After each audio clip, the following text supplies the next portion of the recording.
All-American half pounder, 2 pure beef patties, lettuce, tomato. Singles going steady.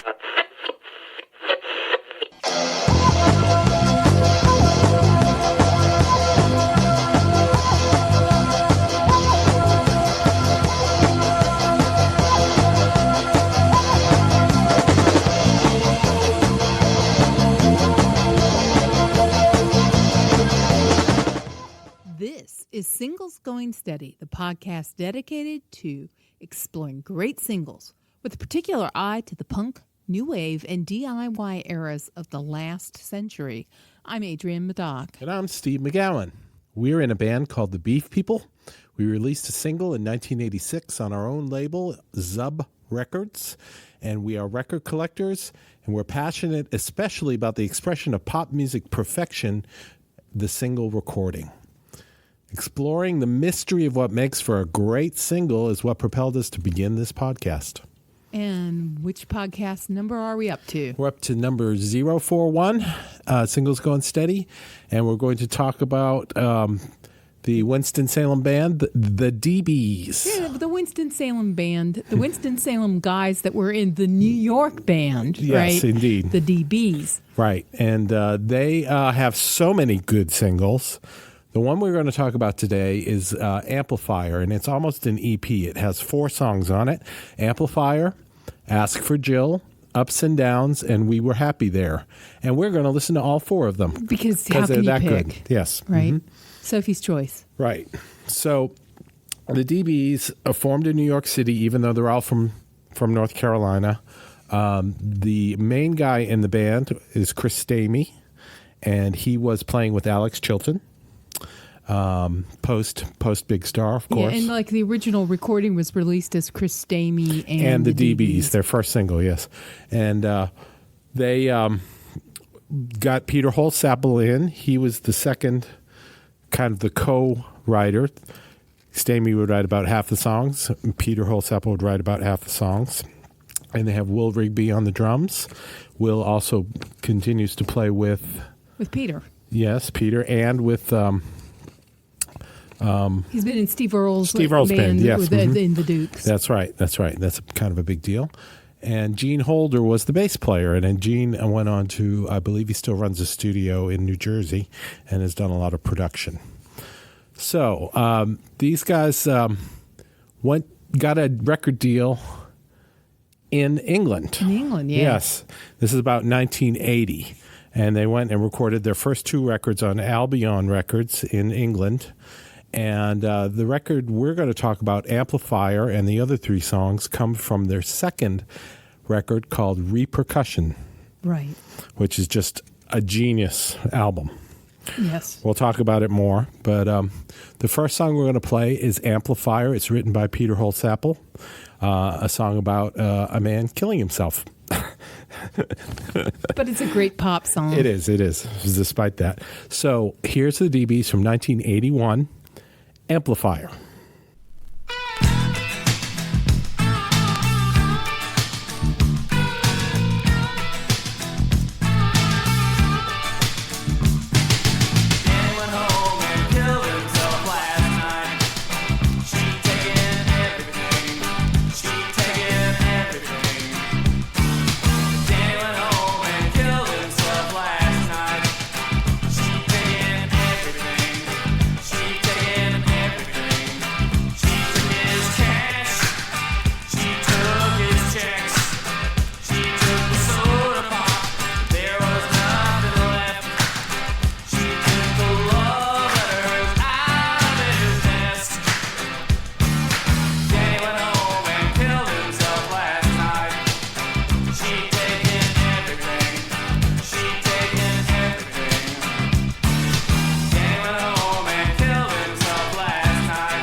So this is the version that was released on that second album, and they recorded it again later. I think for the Bearsville album, for Like This. Sound of Music. Was that the right I think one? it was Like This, but Like this. yeah. This. Oh yes, of course it was. Yeah, but this particular version, they edited out a brief line.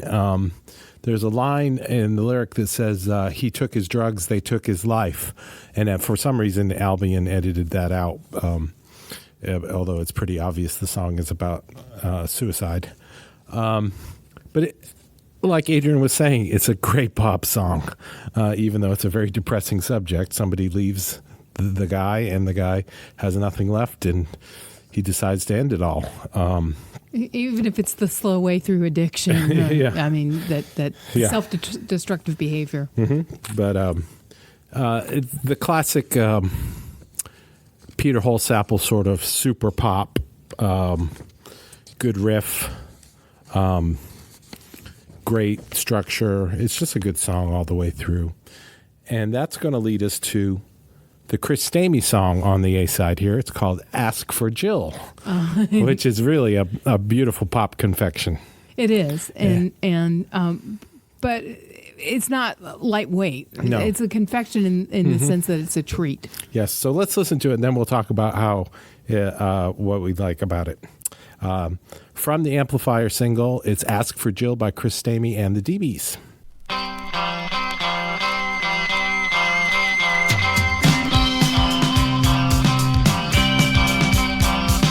5415, what is the number?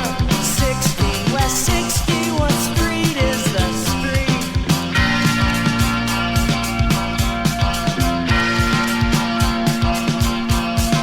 There is a girl on the 4th or 5th floor, buzz at reception, slightly disheveled. Ask for Jill, ask for Jill. She'll run, she'll hide when you try to confide. What you feel inside, what you feel inside. Now that the building Jack built is for sale, now that Jonah has swallowed the whale, don't stand still. Ask for Jill.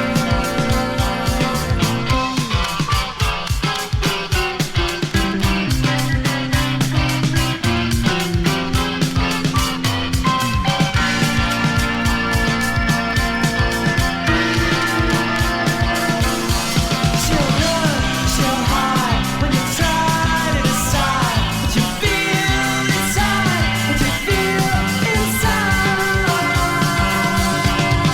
Cut it hot, cut it up, cut it clean, cut it slow. When she walks, just keep her extra. Ask for Jill.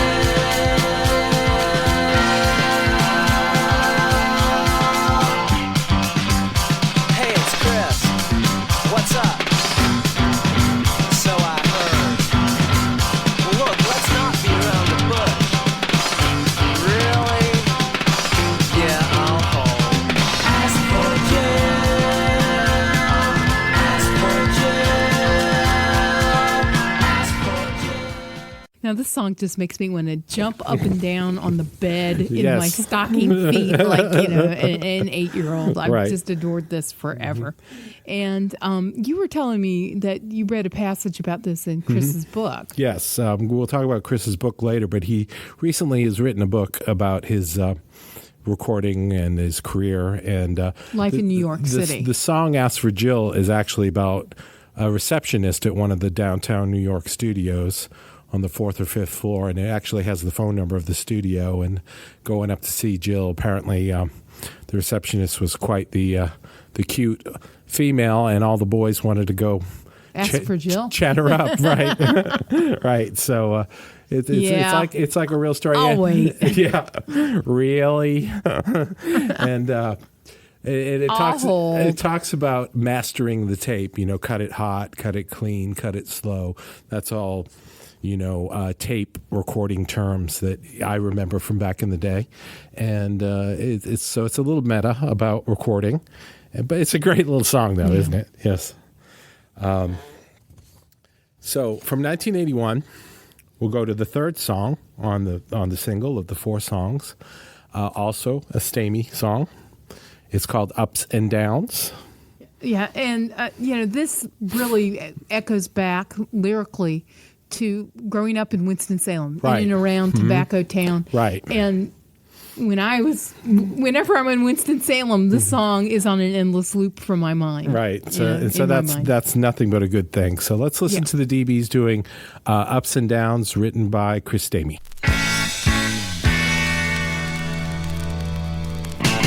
Here we were on the stairs, bat your eyes, unaware, up through flights to the sky. We could see miles and miles.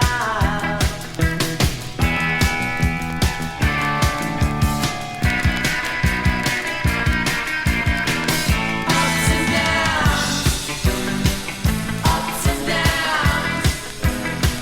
I'll never know what made it so exciting then. In and around Tobacco Town, you pull the strings, I dance, I sing, I give it name.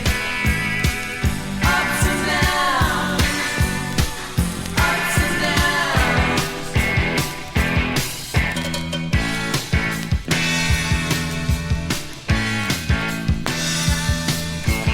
Come outside, we can play calico dress on a sunny day.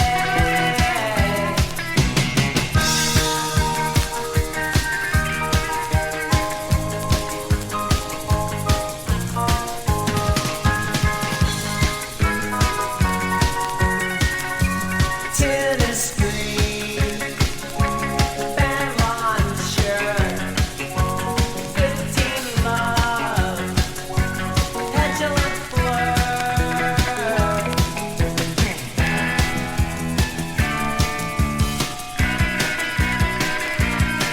Ups and downs, ups and downs. I'll never know what made it so exciting then. In and around Tobacco Town, you pull the strings, I dance, I sing, I get anything.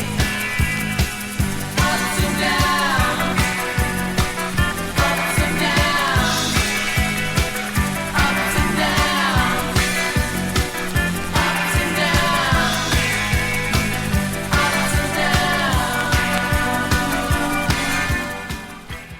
So Ups and Downs. Yes. Yes. Sorry, we had a little moment there where we were staring at each other. The DBs at this point, they had released their first record and they didn't have a lot of airplay. But this second record, Repercussion, was really going to be the one. And both of the records were produced by the producer Scott Litt, who, again, kind of cut his teeth with Katrina and the Waves. A lot of these stories go back to them. He fixed up the song Walking on Sunshine to become a super hit. Right. And he produced these records for the DBs, which are just really great sounding, well arranged, well produced. He would later work with Nirvana, and he famously worked with REM in their middle period. So he became quite the super producer. He has a touch. He can make things sound really good. And, with a band like the DBs, you don't have to work too hard. No, but you need to know when to get out of the way, Right. and how to Right. to emphasize and highlight the power pop. Yes, because these certainly aren't overproduced records. No. They don't have huge drums, and They're perfect. yeah, it's I mean, just they're really it's just done perfect. right for the material. And it's interesting because that version of Amplifier that we heard was later Right, re-recorded. and it was all big and not Yeah, it not had as very good. big sound, Yeah. but in a way that I Bigger think wasn't this is better. perfect. Yes. Yeah. So the fourth song on this single is a Peter Holsapple song, a little bit more introspective. It's called We Were Happy There. And we're going to listen to it right now. The DBs, We Were Happy There.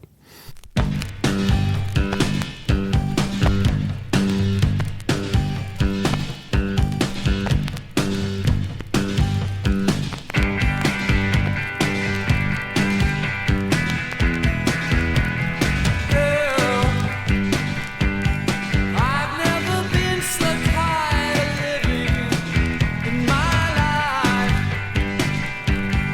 and now the end is here in sight. 'Cause we were happy there. It was a long, long time ago. We were happy there.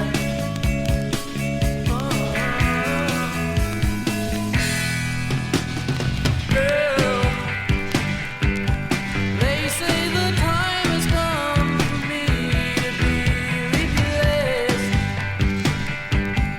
and now I just can't show my face. 'Cause we were happy there. It was a long, long time ago, but we were happy there, and we're going to go back home.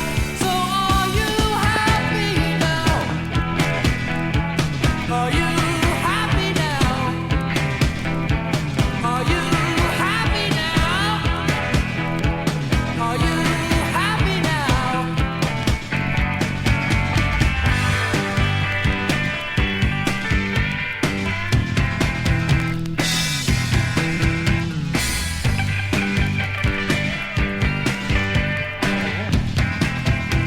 We were happy there. It was a long, long time ago. We were happy there, and we're going to go back home. So are you happy now? Are you happy now? Are you happy now? Are you happy now? Yeah, are you happy now? One of the things we wanted to do in the podcast is talk about the physical object, the sort of the embodiment of the single, and we picked one out of a 6-pack. Yes. And it's interesting because this is a cherished possession of mine still, and for you as well. Your set or sets. I just found out someone has 2 copies of the 6-pack. Yes, yes, he does. But at least at this moment he does. But someone else may get 2. Yes. But the thing they're beautiful objects, and evidently they were packaged together as basically a clearance device. Yeah, inventory clearance. You know, like bundle them together. Maybe Yeah. someone will buy 6 of them. Yeah. And for me, it was such a thrill to see this 6-pack, and Yeah, played so- all 12 sides as much as I could. And The conceit is that there is a plastic container bag with 6 separate DB singles in it, and they call it the 6-pack. and we'll put a picture up for you on the website Right. so you'll be able to see it. And it's singles from the first and the second record. Right, so it's a mix of the singles between those 2 recordings, and they each have a very beautiful sleeve that came out of which AI was Malcolm Garrett's shop going by at that time.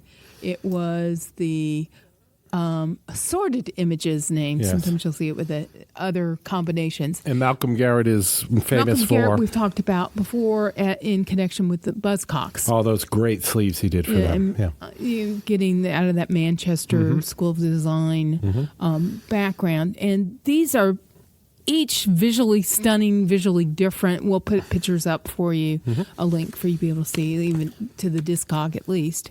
And they each serve the message of the song. Yes. And there's one that's a very, Buzzcock style. Yes. The geometric and it, Shapes it's and- a hat tip to Liechtenstein. Right. In a comic style, you've got the printer's dot. I don't know what else I want to say, except they're all very beautiful. They're all very different. It's one that has like a cartoon sort of Yeah, it's like a pulp novel. pulp fiction, sort of thing. Cover. That for Living a Lie, which of Right. course is suitable for the message, Right. The title of the song. Very clever and very well done. Right. But, this wasn't the only clever packaging No. that Albion did. We each have, at least I have one. I don't know how many you have. Yeah. The cassette in a can. Yeah, the album Repercussion was released on cassette inside of basically like a large soup can. Yeah. And it was sealed. So you had to use a can opener to get it out if you Mine wanted is to. still sealed. Yeah. We opened yours, right? Yeah, I think so. Yeah. And so that's I hadn't seen anything like that before or since.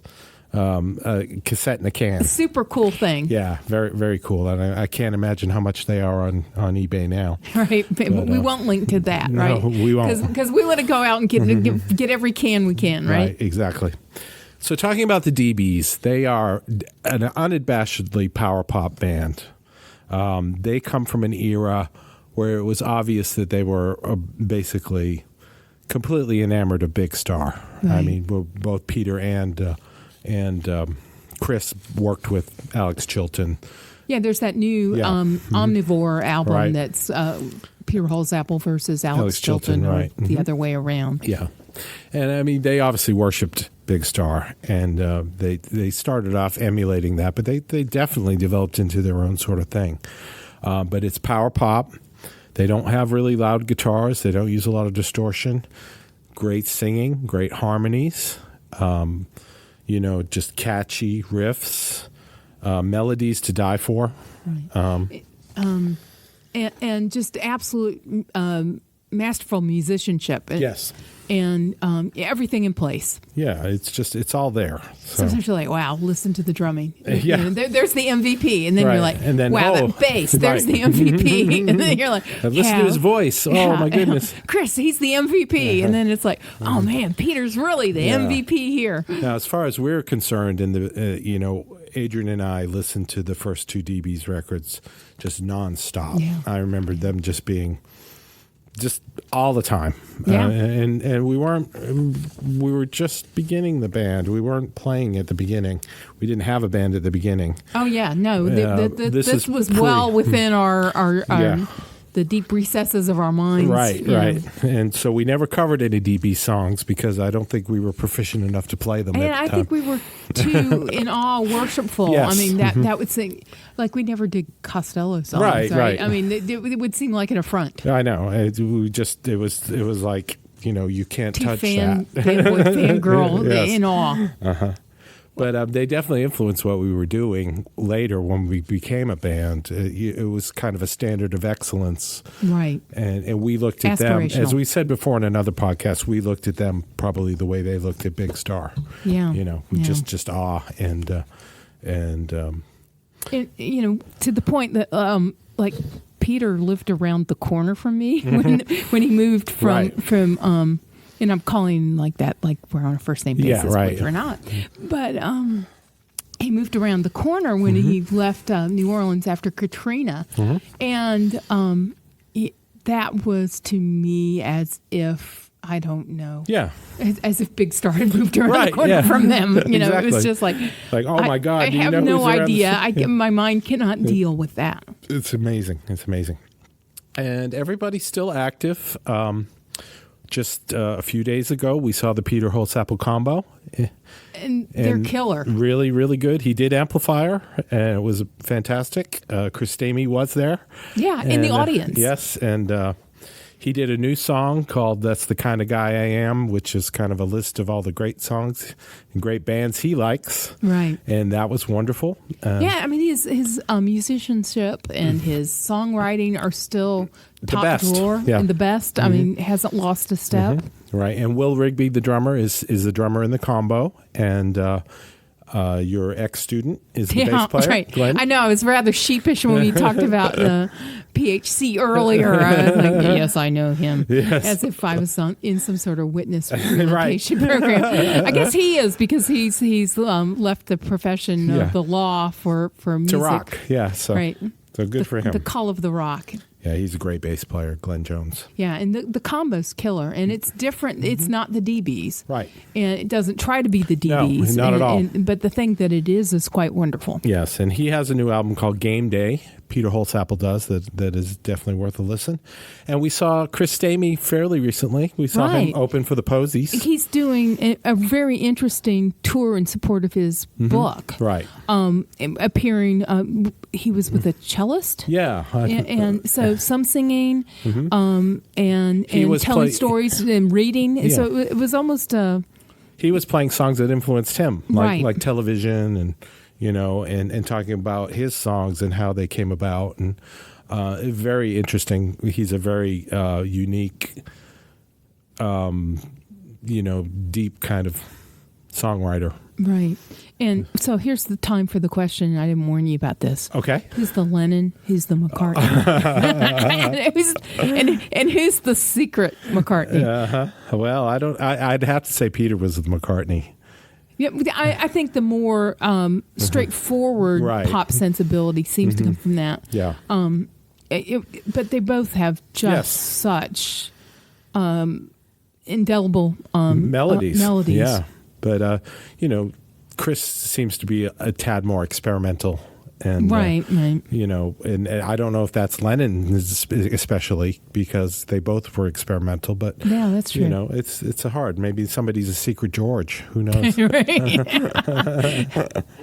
They're all secret Ringos, right? No secrets. No secret Ringos. No. So who would we hear covering the DBs? Oh, Did we think about that? I don't know if we thought about that. I've got one. Okay, good. I want to hear "We Were Happy There" done by Cheap Trick. Oh, man. I could just hear Robin Zander just killing that. Oh, that would be perfect. Yeah, I did just hear him rock it up just a little bit, but him giving it the full Zander voice and the crazy Rick Nielsen guitar. Yeah. And, Well, Uncle, I yeah. can't top that. That's Right. perfect. Yep. So DBs are a big deal to us. They really meant a lot, and they still mean a lot. It's still music that we play almost every day. We don't have a version of their songs to play for you that we did, but it's in our DNA. Right. So, do we have any recommendations? Recommendations of, it's been really interesting to have Chris moving back to the area. He's been here as a producer for a number of years. Right. And we may, feature things. We already have. Yeah. That Chris was producer for, and Peter's been back in the area for more than a decade. And how fortunate to live in a place where you walk among the DBs. I know. We're just totally starstruck whenever we see them. Absolutely. It's embarrassing. We're in the we're not worthy mode. So maybe that's my recommendation that I wish I could adopt for myself was to tell people who meant something to you artistically that they how much they've meant. Yeah. And so my recommendation will be maybe those first two DB records. Oh yeah, I think we both would recommend. Stands for Decibels is the first record, and Repercussion is the second. I believe you can get them now both on one CD, and it's essential. This is to pass the course. You must have these records. Okay, this is required it listening. Is required, this is not suggested listening. No, this is not on your own time. This is you got to go get these records, listen to them. It will be on the final. They're that good. So I would recommend the recent book that came out this year, I believe. Chris Stamey. It's called Spy in the House of Loud. Yeah, Spy in the House of Loud. It's about him being in New York, about him playing with Alex Chilton, and about his early tours with the DBs. It's very well written. He talks about his influences and what motivated him. And it's not a kiss and tell book. It's not a racy rock and roll book. So there's not a chapter about Jill? No, well, there's nothing dirty about Jill at all. Just, it's all sweet and above board. And it's well written. And if you're interested and he does have a degree in music from Chapel Hill.